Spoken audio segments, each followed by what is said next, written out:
Hey, welcome to the Closing Time Podcast. My name is David Mansour, and I'm a mortgage loan officer here in Peachtree City, Georgia. And the goal of my podcast is simply to give you some insight and maybe look behind the curtains in the lives of some of the people that you do business with and see who they are outside of their careers. I hope you enjoy. Okay. I like your hat, by the way. Oh, thank you very much. We like it. All right, hey, we're going to go ahead and jump right in because we have so much we can talk about. I am working on trying to keep these podcasts shorter, and it's going to be impossible today. I'm here with the Rutherfords, and I'm talking so fast because I'm so excited. So welcome. Thank y'all so much for joining me. Thanks for having us. You're very welcome. Thank you for having us. Yeah, so I'm excited because let's just run down everything we're going to talk about. We can jump around or whatever. I want to find out more about your hiking trip, which just blows my mind. Okay. Because we're big into scouts and we're taking a couple big scouting trips coming up. Okay. Next year is, God, I should know these names, but we're going to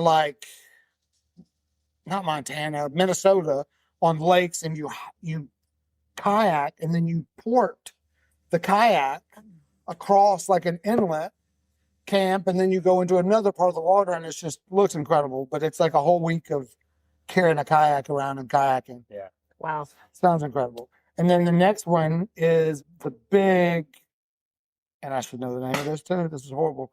But it's the other trip where it's 8 days with nothing but kind of like what you did, where you're totally disconnected. No phones. I don't know, were y'all allowed to wear? I'm diving right into it, but the odd thing is they're telling us you cannot wear deodorant, even scentless deodorant, nothing, because I don't know if it's the bears, the location, but they're saying you can't have any scent. You have a On scent. Regardless of Yes. what they tell you, you have a scent. You carry a bear can. And the reason why is you just want to make sure that your food stays safe, because a bear their sense of smell is so much 100 times greater than any normal person. They're going to find it. Right. They tell you to keep your food like hundreds of feet away from where you're actually sleeping. I didn't do that. I Did you have a bear experience? did not. For the most part, if the bear knows that you're physically there, they will try to stay away from humans. We did run into a lady who was attacked by a bear, and we got her story. It was an incredible story. She was on the JMT. She was almost finished with it. She was in a hammock at night, asleep, and she got hit. And she got bit on her shoulder. And then she immediately had deodorant on. I told you she shouldn't have been wearing that chocolate deodorant. essence deodorant. So she rolled out. She fought. The bear ran away. And I believe she believed that the bear hit her up here, thinking that's where her head was going to be. It ended her trip. She came back 2 or 3 years later, and she finished it. And Really? she was wearing the same. So you sweatshirt. saw her on her return. That's correct. So she was wearing the same shirt With that the she was hole. wearing when With she the hole got in it. hit by awesome. the bear. So I need she it. was a beast. Okay, let's back up. Since we're in it, let's dive in it. So Sure. tell me about you and 2 friends. Yes. And this ain't just a hike. You were going for a month? Yes. 1 month with zero connection to home, basically, once you entered. So you have. Oh, there was a You'll satellite reach phone? certain. Yeah. So one of us carried a Garmin InReach. So in order to be on the trail, you had to have the means to hit an escape button, Okay. because people fall off of cliffs, people injure themselves all the time. So, and then once they injure themselves, their hike is done. So once you hit that beacon, automatically there's a helicopter coming out to get you, and you're done. But once you hit certain areas, like there are certain towns inside the trail that have cell coverage. Where are we? Let's start there. What part of the country? We're in the Sierra Nevadas, which is in California. We started out in Yosemite Valley. There's 2 ways you can go. You can go southbound, which is the way we went. So you start in Yosemite Valley, and 210 miles later, you summit Mount Whitney, which is the second highest peak in the United States. and then you come down and you hit the portal, you're done. Normal time that it takes is 21 days. People have done it in much less time, but 21 days is the average. It took us 21 days. Okay. Oh, that's So I did hiking. of hiking. Yes. So I did Mount Whitney, but we were 3 days. Obviously, we started at a different place. Yeah. Okay. I'm So guessing. so We flew into Las Vegas, spent the night, drove. I don't remember how long. well, most people that To the hit that hike, when they start Mount Whitney, that's northbound. So they'll go to the portal, and then they'll hike up to Mount Whitney. They'll summit Mount Whitney, Yeah. and then they'll come down, and then they'll start their hike there. Okay. Okay. We our last night we were at Guitar Lake, and we wanted to hit the summit as the sun rose. And so we got up at 4 a.m. We broke camp, and you could already see up the mountain the lights, the tiny lights, as people were climbing the mountain. And it was incredible. It was windy. And as we summited, as we got to the top, it was like we were ascending the staircase into heaven. Really? It truly, it was wonderful. It was a wonderful experience. And then once you got on top, you just had tears in your eyes, and you just had a smile. And then you had cell coverage. So At the top. yeah, we never had cell coverage until we got to the top of Called Whitney, me. Called and then we you on called. top. Yeah, The top of Mount Whitney. yeah. So it was an awesome And moment. you went with Heather's husband, right? Yeah, Gavin. Mhm. Yeah. Because I think one of y'all posted it that I got a call. It was the greatest. Yeah. Something. So I was following Yeah, your journey. I couldn't believe like a whole month, like just Yeah. gone. yeah. It was a text a day was the communication. So, One yeah. text per night. Oh, Yes. He would text me, I would text him, I'm and that alive. was it. Exactly. And I would write Marwa. So I would be in my tent under my sleeping bag, and I'd be listening to, whatever music, and I would write a note to Marwa about the day. And I would just every day As a journal. another note. Oh, you'd have Yeah. to. So that helped me. It Yeah. helped me stay somewhat sane and centered, and then I was able to go to sleep and then wake up the next morning. So were you a Boy Scout or what? No, Just no. any military? Just No. a crazy person, that's all. Just That's insane. Like who even No. plans a trip like that? Like I didn't Well, even know my you buddy- took months. so my buddy he was my best friend in high school, Robert Zaruba. So Robert retired as a firefighter captain, and before he retired, he had already done the JMT and What's JMT stand for? the John Muir Trail. Okay. So he wanted to do it again, and it was a lifetime trip. So I was like, well, I want my other best friend, Gavin, to come with, and so we planned for about 6 months, 8 months. That's that long. Very expensive trip, let me just say. All the equipment, To hike? all the stuff. Yeah. You would Yeah. think You slept outside. right? The tent, the jacket, the spray that you have to spray everything. Can we with. borrow some So of your light much equipment? Because stuff. we've Yeah. got. We were thinking about that. We've got to buy. Yeah. So how do you do shoes? Because I screwed up. So well, let me ask my question to lead you Sure. into it. So because we were talking about, you got to buy them and wear them for a long time, but I'm like, for me to train for the one we're going on, I've got to train for I think 6 to 9 months, Mm. which I'm old enough to say, I don't know, maybe I don't. But I felt like this is my thought right now. The shoes are going to be worn out before the hike, so I need to buy 2 pairs. So you go. Tell me what you did and what I should do for shoes.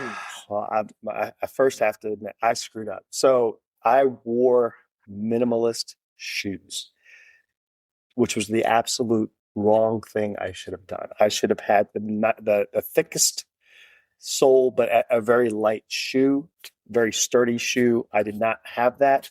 My feet were coming apart. Now, the only thing that helped me every day was KT tape. So if I had a blister, if I had a cut, I covered it with KT tape and I kept going. I didn't know what neuropathy was until I mean, my feet were on fire. My legs were on fire. Okay, I don't know what that is. So neuropathy is when your nerves are firing and it's like your part of your leg is on fire or you can't feel part of your leg. You can have neuropathy in every part of your body. It's nerve damage. It's Oh. pretty much your excessive use. yes. So, and I was carrying a 65, 70 pound pack, and it just the pounding, the climbing. How early did that start in the trip? It started about, I would say, 10, 12 days into the trip. Ooh. But you got used to it. I don't know how you get used to it. So this is a good time to say he can get used to anything. Okay. Most people cannot. He can get used to it. If you don't mind, it doesn't matter. It's like you're hypnotized.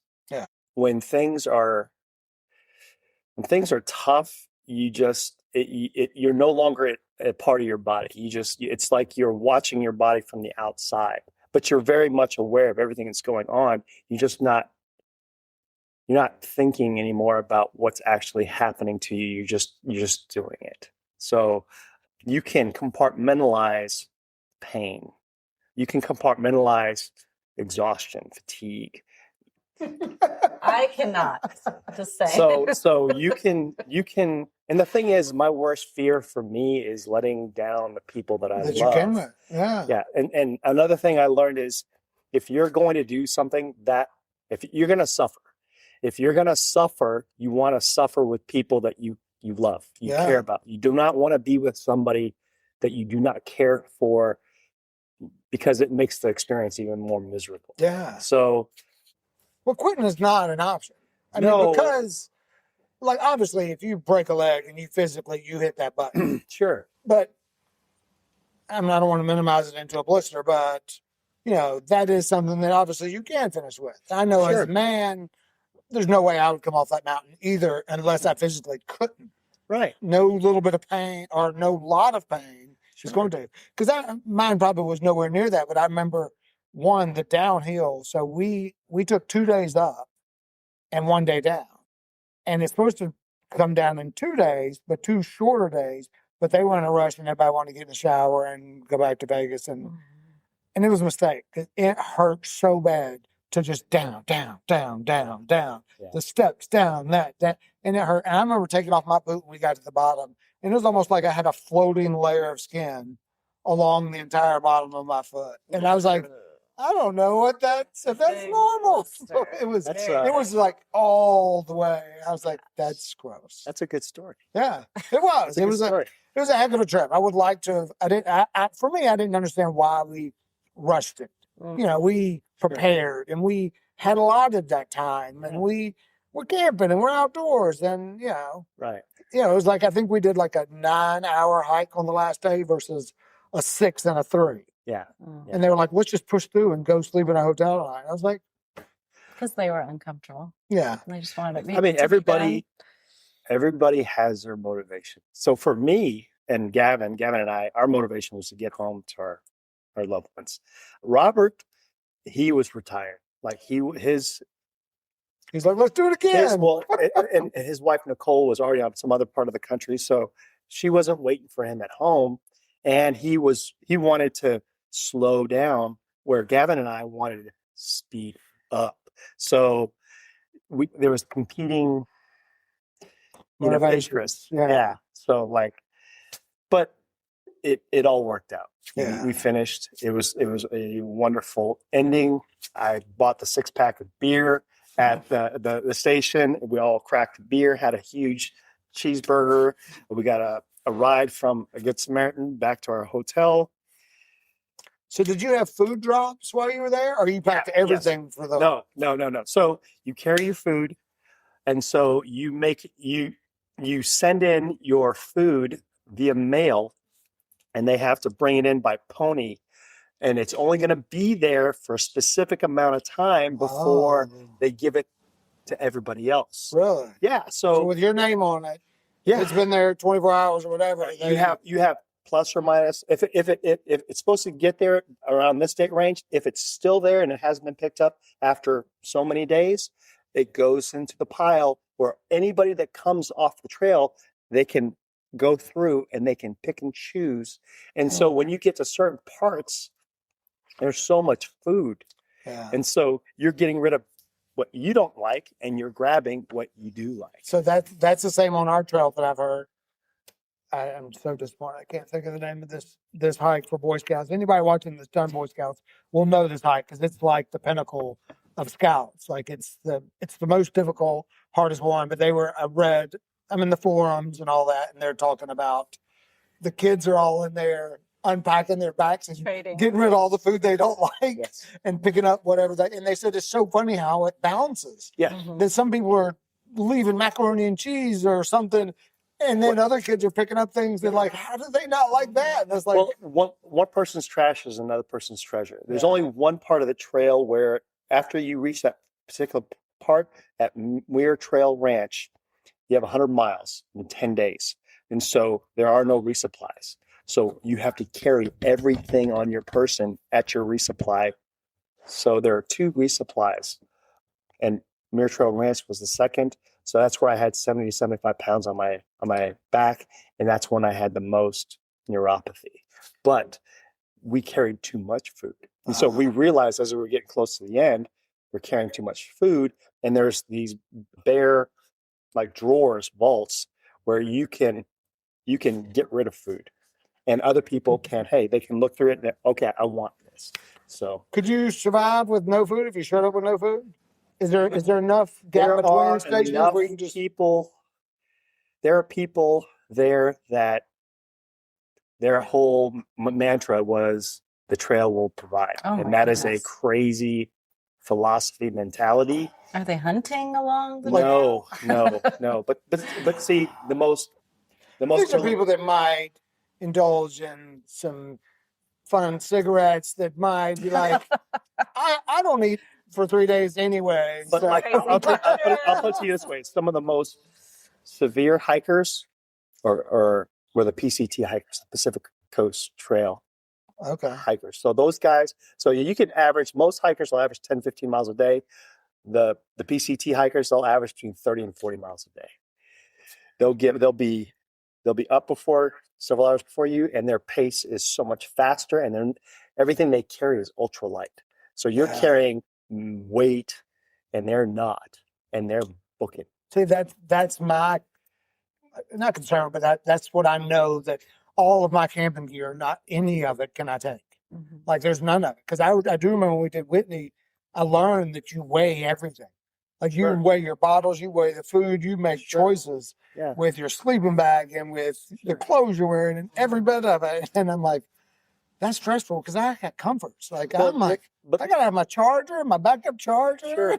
But as you go, you get used to, you figure out what works, what doesn't, you shed what doesn't, and you keep what does, and you pretty much, your rig is customized, tailored to you. So as you get through the trail, you start to understand what works, what doesn't work.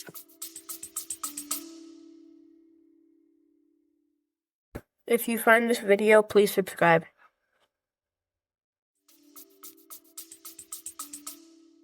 So did you start eating a hiker's diet before you left? No. Or was it just like, No. boom, I know it's granola bars? and I beef lost jerky? 22 pounds of muscle, man. I came back, I was emaciated. My feet were hamburger.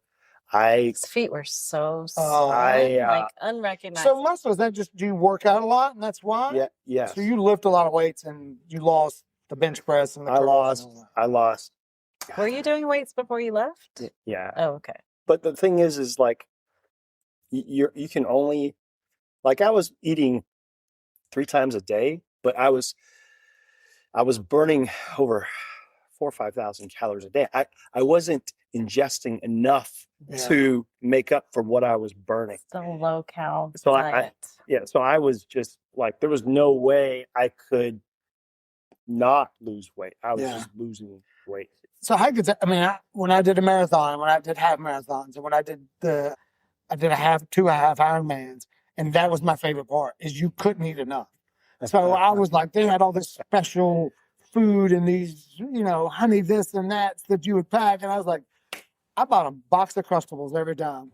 And I ate Crustables because I loved them. I was like, I want a Crustable. If I'm going to eat garbage full of sugar and calories. Well, during the 24-hour races that we used to do, we would come into the pits and we would throw down Crustables.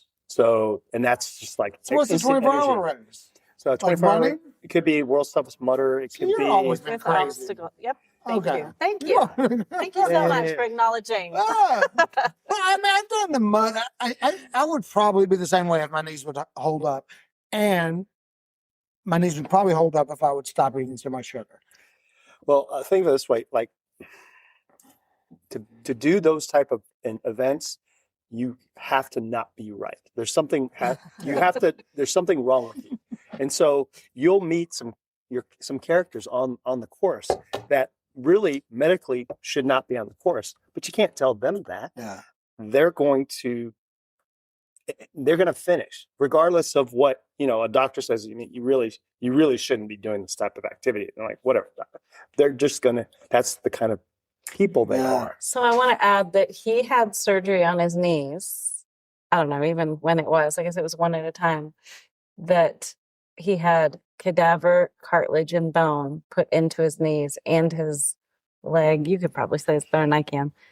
Did you have arthritis issues? I From it? was- You have to if I you have am that a- much scar tissue in there. I'm a candidate for knee replacement, and so but I was too young to have knee replacement, and so they did a workaround where, like, I had both legs, and so they plated and they wedged my legs. Broke his legs, So they fixed it- them, it would be plated them, straight. screwed them together. But the thing is like, you can be done if you want to be done. But if Yeah. you don't want to be done, you can keep going. Yeah. And the thing is my mentality is if I'm done, then I'm dead. I'm not dead. Therefore, I'm not done. I love it. All right, we're going to get to the consistency and all that stuff because I understand you have some words of wisdom. But for you, what is your biggest concern? Are you concerned at all about his?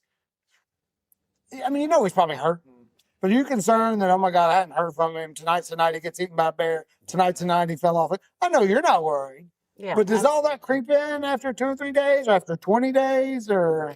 So something that happened along the way also was that one of them got COVID as they were on Ooh. the trip, on the hike. And this was just a year ago, though, right? So it wasn't. 24 was in 25. Okay, so this wasn't. Well, I don't want to minimize what his COVID was like, but it wasn't the hardcore COVID. I'm guessing that I think it was. it was pretty bad really. COVID. Well, the problem You lose a lot of energy. the problem was Uh-huh. Robert got sick. Robert got sick before we ever got started. But Robert's another hardhead. Like, the only way Robert would stop or quit was if he was dead. But the problem was, we thought we were going to wash out. They didn't know it was COVID. They before- thought it was a cold. Yeah. We thought we were going to wash out. virus. No way I'm quitting because this will be gone in 2 days. And I get it. Robert is the retired gentleman, or what is Heather's husband? Retired. Yeah, Gavin is Gavin, that's right. Yeah. Okay. So This is my the other guy, the concern. crazy guy this time. Okay. Yes, they're all Oh, crazy. Gavin was a stud. They're all crazy. Gavin Going Gavin back made to it that. look easy. So my concern was that he is the firefighter. Robert is the firefighter EMT, and they were Paramedic. talking about. I'm sorry, and they were talking about going on the trip without him. There was a possibility if he's really sick and he can't continue, like, we can take him to the hotel, whatever, and continue the trip. The only reason I was okay with the trip is because there was a firefighter, paramedic, EMT, all those things on this trip. And when they started talking about, well, maybe, we should just, that's when I was like, guys, for real, like, that is not a good idea. So yeah, I was concerned. Robert was never going to quit. No, I know. Any secrets that you didn't tell her Such as on your trip? Like, Oh, I know. that the foot was hurting so bad. Like, Which at what one? point I did know. you tell her? I know. I think Like, I I mean, know. like, I'm not telling her this, or she'll freak out and get on the Yeah. plane and fly out. Yes. What are you talking The about? one where I didn't realize that they could have literally fallen off the mountain because I've never seen it. I tried not to research it.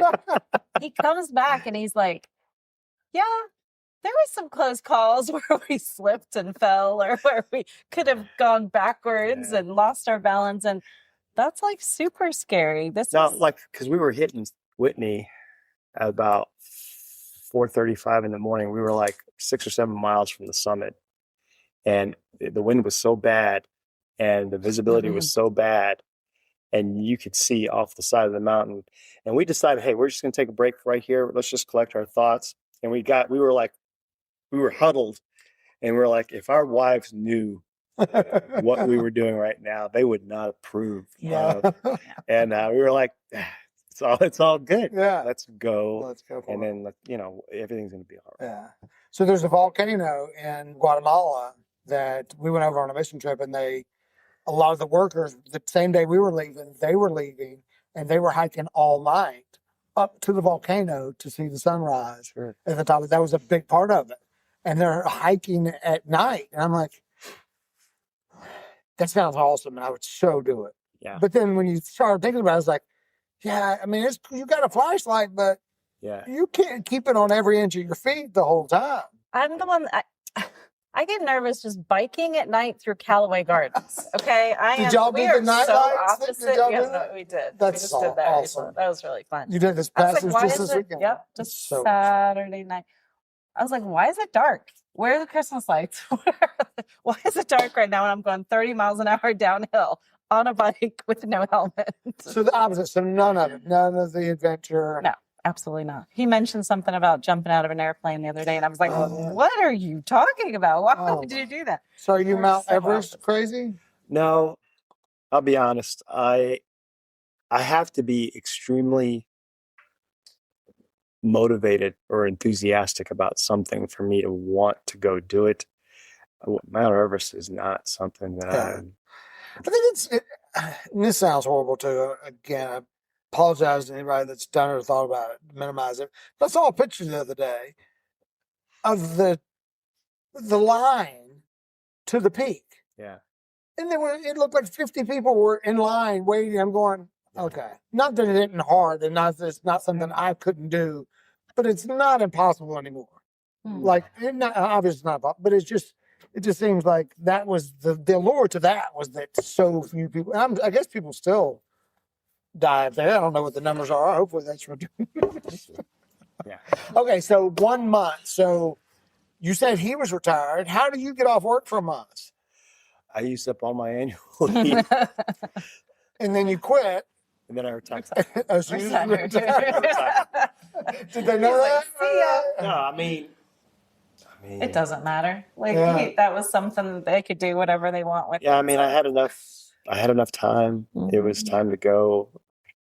Let's see. I came back in November, and then I retired 7 months later after we came back from Italy. Yeah, that was it.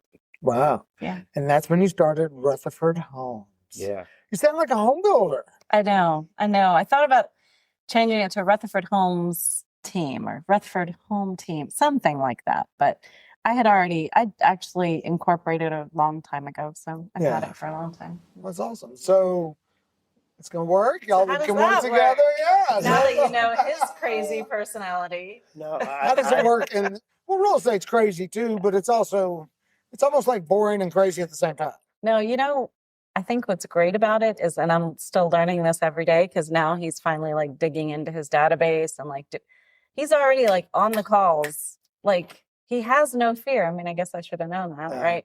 So just with his personality, he doesn't let things stop him, and there's just no fear. That's all I can say. The biggest fear I've always had was I didn't want to be a salesman, but I'm not a salesman because the people I'm talking to, I already have a relationship with.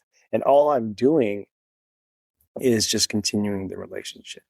So that's my. I know. I'm sorry. I was kind of shocked when we were at our first open house when he was licensed. And he was there at the open house and people were walking in the door and he was walking up to them and finding things in common with them in like 2 seconds. And I was like, look at him go. So let's talk about this dynamic, and hopefully it'll give me an editing spot here because I want other loan officers to tell me if they've ever done this. But whenever you have a customer that's just an hard, oh my God, why aren't we closing on time? It's just a customer service. I want to speak to your manager. We will give the phone over to the loan officer next to us. This is the manager. And we would just back and forth. Like, we're not calling a manager. Like, they don't know anything, can't do anything. The person just wants to fish. Mm-hmm. And it's so weird that I can handle that conversation all day when someone hands me the phone and it's an angry customer. I'm calm and I'm like, I get it, man. I'm so sorry. I'm like, let's do this and this. I'm just reasoning, just speaking to them like a champion. Mm-hmm. But when it's your customer, It's like, personal. it is. And you're all up in your emotions. And I mean, you feel attacked. I know that's part of it. Yes.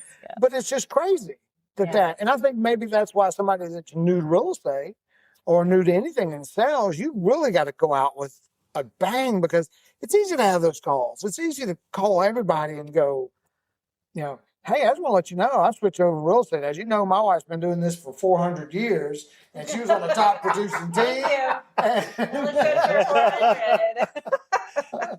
But you run the gamut for real estate. You've been a team lead, a coach, part of the team, everything. Admin at the office. Yes. Yeah. So you could do it all. That's pretty awesome. I don't know. I had a really bad day in real estate today. So That I don't happens. Marwa think I could is do it all. the consummate professional. She handles. Except for when I hang up and then I'm like, But that's the professional part. That is what makes you professional. Because there's so many, and I say this about real estate agents. There are agents that do a lot of business that I will not call on, because they can't, if things go sideways, they can't handle it. They want to call and just yell at you. And I'm going, what is this doing? I'm not going to answer your call if you're going to call and scream. Right. And who taught me that was Dory Love. Mm-hmm. For years, I called her by her maiden name. And it just, I don't know. People get I love past that it. last name. It is. It's perfect. But I had an issue with something, an underwriting, a broker or something. And she just called and was like, hey, David, hey, man, I'm sorry this is going on. How can I help? Like, is there somebody that this, or is there this? And she was so calm and just, and then at the end, when it's all over, if you want to yell and cut, I mean, there's really no point in that anyway. I worked customer service a really long time ago, or maybe it was just like I was an admin to the reps at a chemical treatment sales. That's Dearborn, anyways, if anybody knows it. And I think I learned from there, because we would get customers that were irate and they would call and I would talk to them. You have to be calmer than they are. Yeah. So you always have to be the calm one in the conversation. It's not going to get you anywhere. Now, that doesn't mean I don't get mad. Right. Now, if you push and push and push and push, there's going to be a point where I give you really strict conversation. Right. But I'm not going to be the one that's screaming. Maybe at my kid. Yeah, absolutely. Well, and I got some great advice from another loan officer I was talking to about a situation, and he was just like, just lay the facts out, because it was more just uncomfortable. The customer didn't qualify, and I was like, oh my God, I should have saw this earlier. But then they gave me this, and this document showed up, and he's like, why are you worried about it? You're emotionally involved. Just give the guy what his options are and say, hey, this is where we are. These are what the options are. And it just turned the light on, and it changed my business, because I started not dreading that call anymore and not sugarcoating things. And if things started to even veer off, I was like, hey, listen, this direction's not good. These are our options. If you can't get a divorce decree, then this is what you're going to have to provide, or you're going to have to put 10% more down. Which one do you want to do? Instead of, oh, I'm sorry, I'll call the underwriter. Let me see if I could check on the guidelines. No. I know the guidelines. Sometimes I feel bad because I don't agree with the guidelines, but I know what they are. And you can say that. You can say, I don't agree with this, but these are the guidelines. It is. Right? And yeah, I agree. And so that changed for me. I love it because it took stress out of it. Yeah. Being direct. I didn't come home crying. Being honest. Yeah. Or drinking wine every night. Yeah. Perfect. Yes. So there's, oh my God, what did we talk about the other night? There is I don't think it's pumpkin. Do you drink old fashions? Very rarely. I don't much either, but I do like them. And it's a holiday old fashioned. I don't think it was pumpkin, because I think it was a Christmas something. I'll have to find it for anybody that wants it, because it sounded amazing. So we've been talking in our business plan this year, want to have some kind of bourbon tasting event. So make sure you get an invitation if you like that. So Yeah, because I think a lot of guys are into bourbon now, and I think it would be really fun to like teach them about it, not just Yes. yeah. So They probably know more than we do. yeah, most people probably do, but it's always fun. Like Well, and wine that might be a tasting. way to structure it, is bring people together as a, Mhm. hey, we want to talk about these. I'm not here to teach you, because then you might turn somebody. I've got Sure. friends that I think it's obnoxious because they do feel like they know, They know a lot. so They're like, much oh, about blah, blah, it, blah. yeah. I'm like, just give me a Jim Beam. It's game day. Beam a Coke, I'm happy. Yeah, there's other occasions, old fashioned, you want something a little bit nicer, but they probably think they know a lot, and they probably do. Yeah. And Well, could, they can come teach, right. help us teach. Yeah. Yeah, whatever. Or 'Cause let's I just know talk nothing. about the I know nothing about differences it. or what. I don't know what that looks like, Mhm. but I don't know. There's Yeah. something out there. Should be fun. So, your bad day. Do you want to talk about it? Can you? Sure, I can. I guess it's I still mean, just going on. just Maybe by the bring it up. time this comes out, it'll be over. But Just maybe mold, like, mold. okay. Just mold. That's all. You So know. it's a mold issue. So, Yes. and again, the reason I like to talk about this Mhm. is because, I think we're past all the real estate commissions and all that sensitivity, but you're earning your money on every transaction. And when you have to deal with something like this, you're the one that is the point person that has to figure it out. Right. So, and I don't even know the situation, but But you are, just to give you that platform. So you have mold that pops up. Mhm. Is it your buyer or your seller? So I have a buyer. The home has been flipped by a builder, and the builder agreed to do remediation on it themselves. And it was not, he did it the way he said he was going to do it, but it's still there. And so now, 4 or 5 days away from closing, I don't want them to lose their money. He wouldn't extend our due diligence. So, they had agreed, they understood the situation, but it's still, so that's when it gets emotional. It's like you want to protect your buyer, but they've agreed, hey, it's okay. I love this house. Even if it still has a little bit of something later on, we'll handle it. We'll take care of it. We want to proceed. It's fine that our due diligence is going to be up.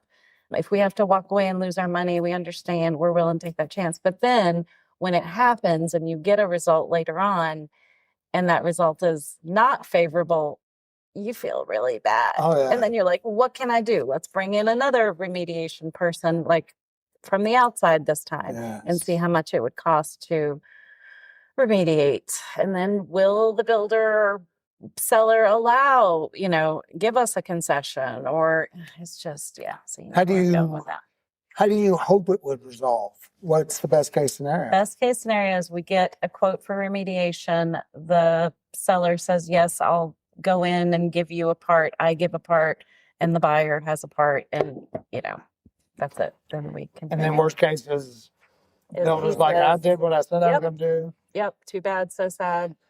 Get out of here. I'm keeping your buyer's money, and yeah. So the difference to encourage people to get out and buy houses right now, though, is it's a buyer's market. I've been talking about it transitioning. I feel like it's a buyer's market. Do you agree?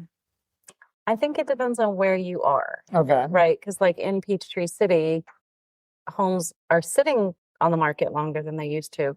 However, people may not be in such a hurry to lower their prices like they were. So we're still in the transition because Right. Like they are in different you areas. have a little bit of room to negotiate. Yeah. So I think it's pretty balanced, but yeah, a buyer can go get a deal depending on what home they're looking for. So if the home just came on the market 3 days ago, you're not going to get a deal. But if it's been sitting there 30, 60, 90 days, and that person's situation is, hey, just bring me an offer. Right. Absolutely a buyer. But 2 years ago, that builder would have done nothing. Absolutely. They would have said, it is what it is. You're going to have to fix it. And then the buyers, well, heck, 2 years ago, buyers weren't even doing inspections. They wouldn't even have called them. Right. So if we were up against 5 other offers, yes. Hey, the buyer would have said when that was found, hey, I'll take care of it, but I'm not writing anything up. If you don't like it, go away. I've got somebody else standing in line for this house. Yeah. So, yeah. So the big change is the builder likely doesn't want it going back in the market this time of year, yeah. especially if they're that close to closing. I mean, you hope that if a builder wants to stay in business, they're going to do the right thing. And I don't know what the right thing is because I'm not involved in the situation. Because sometimes the right thing is not always what's best for the buyer. Sometimes the builder did do the right thing. He's like, we saw a problem. He did do everything he said he was going to do. Right. That's- So yeah. that's, I can't blame them. You know, the builder, I can't blame the buyer. We, you know, asked for what we wanted as well. And it's just a kind of a not a no-win situation, but it just stinks. You know, Yeah. you have that feeling in your chest of like, I wish this didn't happen. I wish it hadn't, you know. So I don't know how you get to, I don't know if you should, but I know that a lot of times when you have these rough experiences, these issues that pop up, in the end, 6 months from now, they're going to remember the closing day and moving in and the pizza and the first night. And they're not even going to remember this. I don't know how we keep that in mind, but we also shouldn't keep it in mind because then we might not fight as hard. Does that make sense? Yeah. Like you've got to feel uncomfortable. I just know that I've had experiences where I had a customer that complained the whole time, and he was 100% at fault. He just didn't like the docs that we were requiring. He was angry. Mhm. And a month after closing, he referred his son. And I was like, what? You're like, oh, You were okay. so, and he's applied for 2 investment properties Mhm. to try to buy. And I'm going, and I want to go, you know, we collect the same documents now. Yeah. Like, And so you're it's still gonna weird ask that, for your firstborn son. right, It's we're still going to happen. get it. So I don't know. Yeah, I mean, I guess when I'm in a transaction, I don't think of the end at all. I think of every step of the way. I want to make sure we're doing the right thing for that person and that they're happy every step Yeah. of the way. But obviously, that is not possible. There's no way somebody that you can please everyone all the time, every step of the way. But we try really, really Yeah. hard. So, yeah, Consummate professional. we try. What a supporter. Like, goodness. So tell me about the discipline. I'm just wanting a generic question. You can talk right at me because this goes to me. You know, they say that if you're not, are you born with discipline? No. So if you're not a disciplined person, so like I can get up and go work out at 5 o'clock in the morning, but I can't not eat a cookie. Can we brought yours? So that's my thing. Like there's certain things like I can be so disciplined in something, but then making my sales calls today, I'm like, oh, I watched the stock market all day and didn't make those 20 calls that I have written down that I have to do every day. That's you and me, David. It's fine. And so I'm just and I'm like, so I guess that's obvious. You can have discipline in certain areas and not in the others, but how do you even that out? I guess. Well, you think about the answer. You are doing what you're supposed to. You're doing podcasts. You're sending cards. I just got a card from you. Oh. You're sending texts. I see you. I think people see you. The thing is, it's consistency and it's time and it's them getting to know you, like you, and trust you. And then you being around like top of mind all the time. I think that's it just takes time. Yeah. Sorry. The main thing is what's important to you. You choose your hard. So you can work hard and life can be easy from a standpoint, or you can decide I'm not going to work hard and live an easy life, but your life will be hard. You choose your hard. What is important to you? It's an individual choice. So if you want to be disciplined, whatever it is that you want, you're willing to sacrifice because what you want is more important than what you're going through.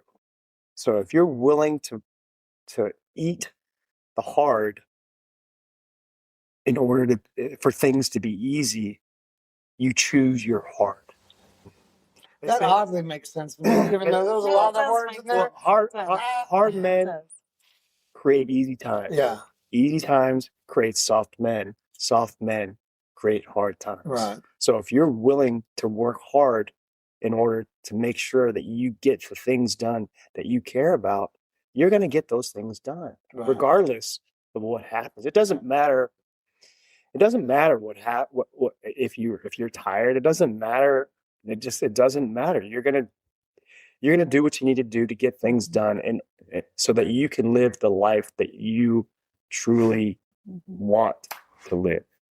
That's discipline. So what's, I don't know if you can answer this. I just throw it out there because I don't know if anybody else is the same, but I don't know how I flipped that switch, because I made a post on Facebook trying to be funny that there are no leaves on my driveway. There are today, but on my yard, I blow my yard off every night, but I enjoy it. I love it. But I have dirty clothes. Not dirt. Nothing's dirty in this house. But every clothes is clean, but it's just not folded and put away. And I go to bed and I look at it and go, oh, I'll do it tomorrow. I'm tired. But yet I'll go out there and blow that yard off every day because it does look nice. I love the way it looks. And obviously I get instant gratification from it as well. And that's the switch I'm looking to make. Things like that making your bed every day. I've never done that. I tried it. I think I made it 1.5 days. Right. Our son doesn't do it either. And I have to do it. Like, I'll do my side. Anyways, I'm like, you do your side, I'll do my side.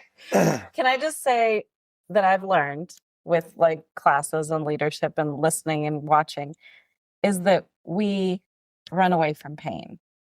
So for example, I know now after all this time that when I walk more and I exercise more, my knees don't hurt. When they're stronger, they don't hurt. So when they start hurting, I go, oh, I haven't walked. I need to start walking. And I'll do it for a while. And then they'll start hurting again. So you're going, if there's pain at the end of it, it's going to make you do it.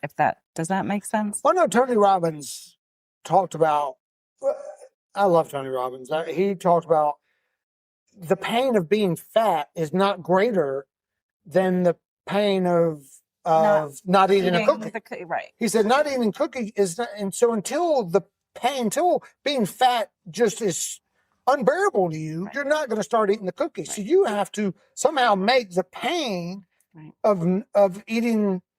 I'm saying this wrong, but it makes sense. The pain of being fat needs to be greater than the pain of not eating a cookie. And until that's greater, you're not going to choose it because we follow the path of least resistance. What's the pain? The pain is if you get no business for a year and you have no money in your bank account, I guarantee you at that point, if you're out on the street, you're going to do something to get yourself back in a house. That's the pain.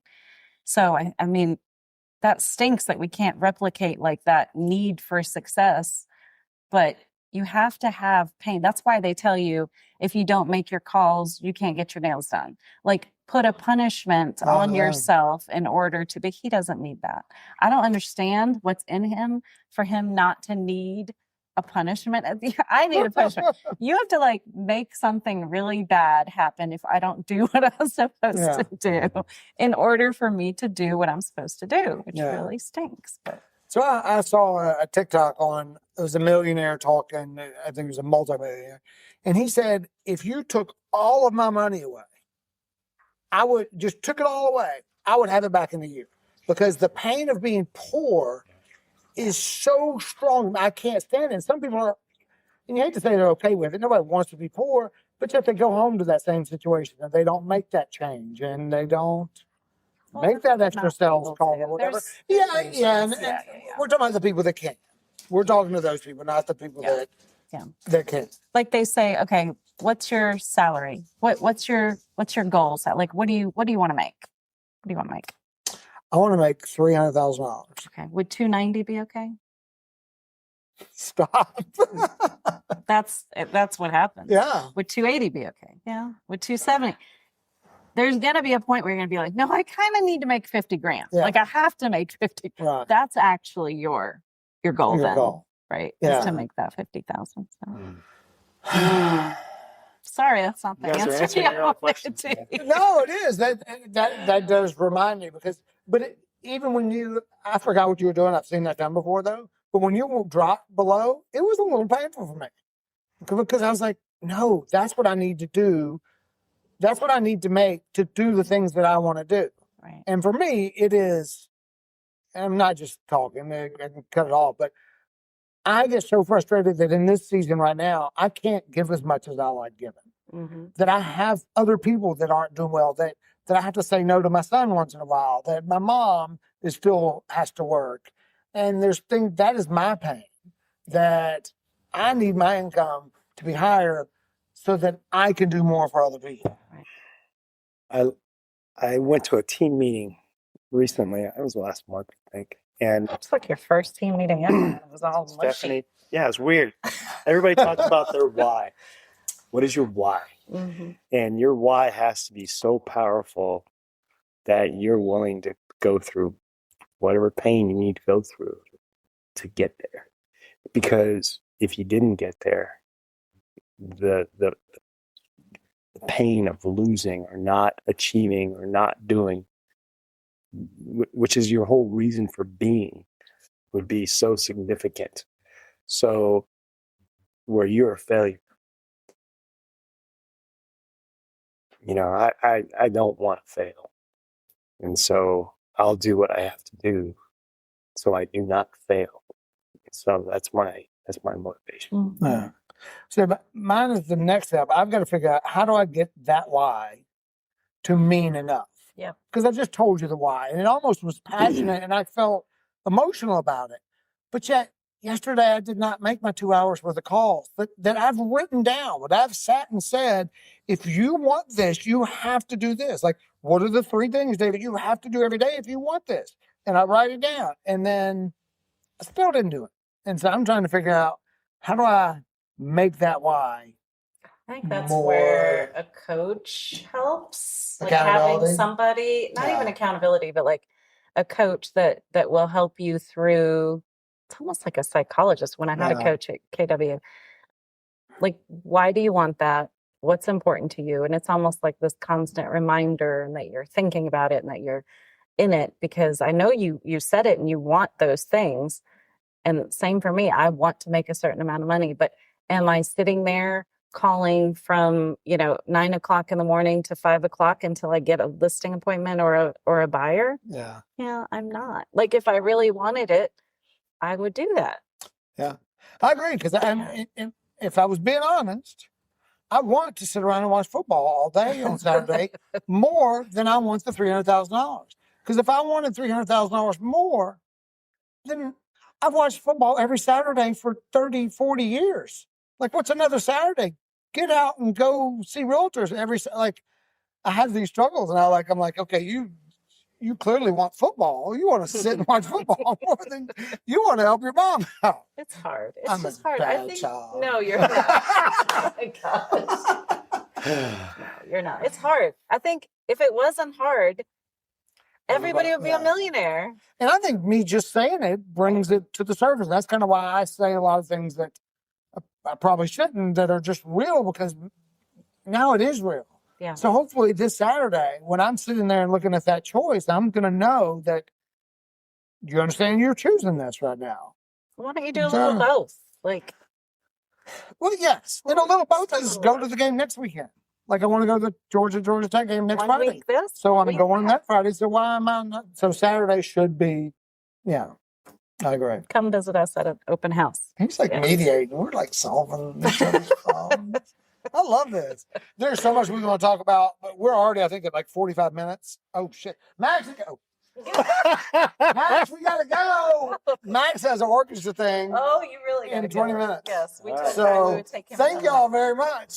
And please, let's do it again. Because I would love to just dive deeper into any of these parts. Awesome. And if you ever want to help out with our training for Boy Scouts with anything, because we're going to start having to do back-to-back hikes as well, where we hike on a Saturday for 6 hours, and then we have to do it on Sunday, because a lot of people said that was the biggest issue. They did all these training hikes and they never did them back-to-back. Right. And that was what was so hard. They always The hardest thing is getting up when you're in your sleeping bag and it's nice and warm and it's cold outside and you have to break camp and you just got to start. Yeah, that's all. So, all right, thank y'all very much. Thank you. That was fun. It was. Are you having a David day?